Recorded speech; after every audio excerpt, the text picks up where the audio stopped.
ಪೇಳುವೇನು ಮದ್ರ ದೇಶದ ರಾಜ ಅಶ್ವಪತಿ ಎಂಬುವಗೆ ಸಂತಾನವಿಲ್ಲದೆ ಚಿಂತಿಸುತ್ತ ಸವಿತ್ರ ನಾಮಕ ಸೂರ್ಯನ ತಪಸ್ಸು ಮಾಡಲು ಹೆಣ್ಣು ಮಗೂತ ಜನಿಸೆ. ಸವಿತ್ರ ನಾಮಕನ ದಯದಿಂದ ಪುಟ್ಟಲು ಸಾವಿತ್ರಿ ಎಂದು ಕರೆಯುತ್ತಲೇ ಅವಳ ಜಾತಕ ರೀತ್ಯ ಗಂಡನಿಗೆ ಅಲ್ಪಾಯುಷ್ಯವೆಂದು ತಿಳಿಯುತ್ತಲೇ ಮುದ್ದಾಗಿ ಬೆಳೆದಳು ಜೌವನಿಯಾಗಿ ಮದುವೆಯ ವಯಸ್ಸು ಬಂದಿರಲು ವರನ ಹುಡುಕುವ ಪ್ರಯತ್ನದಲ್ಲಿರಲು ನಾರದರು ತಿಳಿಸಿದರು ಸತ್ಯವಾನನ. ಕುರುಡು ತಂದೆಯಾದ ದ್ಯುಮತ್ಸೇನನ ಸೇವೆ ಮಾಡುತ್ತ ಸತ್ಯವಾನನಿರಲು ಅಲ್ಪಾಯುಷ್ಯದ ವಿಷಯವ ಮತ್ತೆ ಸಾವಿತ್ರಿಗೆ ತಿಳಿಸಿದರು ನಾರದರು. ಶನಿವಾರದ ಅಮಾವಾಸ್ಯೆ ಭರಣಿ ನಕ್ಷತ್ರದಿ ಸಾವಿತ್ರಿ ಯೌವನವತಿಯಾಗೆ ಭರದಿ ಕರೆದಳು ಅತ್ತೆಯ ಬೇಗ ಅಂಗಳದಲ್ಲಿ ನಿಂತುಕೊಂಡು. ಅತ್ತೆಯ ಮನೆಯಲ್ಲಿ ಅತ್ಯಂತ ವಿನಯದಲ್ಲಿದ್ದು ಸತ್ಯ ಮಾತುಗಳ ನಾಡುತ್ತಲೇ ಯಜ್ಞ ಕಾರ್ಯಕ್ಕೆ ಸಮಿಧೆಯ ತರಲು ಗಂಡಗೆ ತಿಳಿಸಿ ಹೇಳಿದಳು. ಗಂಡು ಕೊಡಲಿಯನ್ನು ಹಿಡಿದುಕೊಂಡು ವಿಪ್ರ ಚಂದದಿ ಹೆಂಡತಿಗೆ ಹೇಳಿದನು. ಸಮಿಧೆಯನ್ನೆಲ್ಲ ಕೂಡಿಸಿಕೊಂಡು ಬರುವುದಾಗಿ ತಿಳಿಸಿದನು.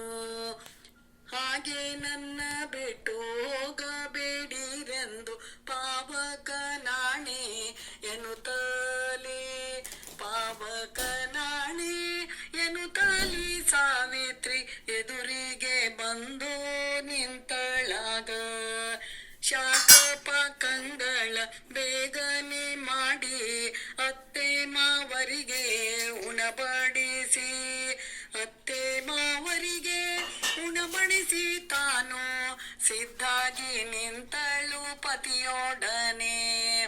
ನಿಮ್ಮ ಮಗನ ಕೂಡ ಅಡವಿಗೆ ಹೋಗುವೆನೆಂದು ಅತ್ತೆ ಮಾವರಿಗೆ ನಮಸ್ಕರಿಸಿ ಮುತ್ತಿನ ಸರಗಳ ಅವಳಾದ ಸರಗಳ ಬಿಚ್ಚಿ ತಾನಿಟ್ಟಳು ಮನೆಯೊಳಗೆ.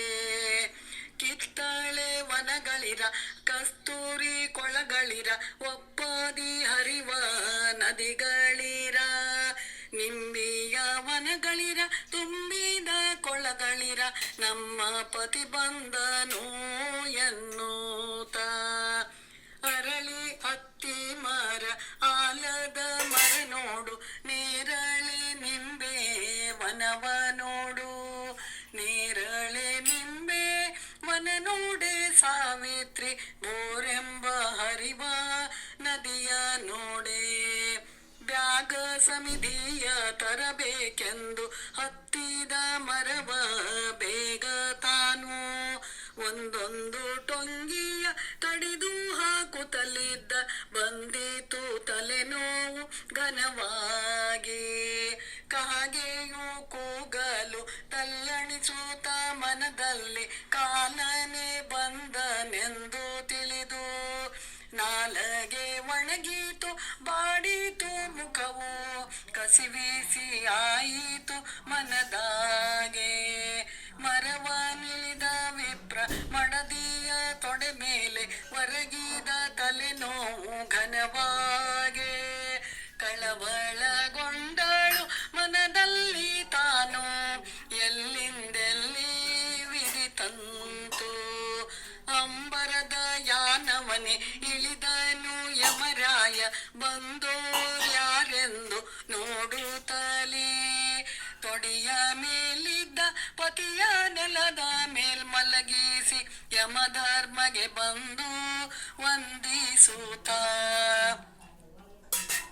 How was your experience as a producer? It's great. You can see on his face, he is so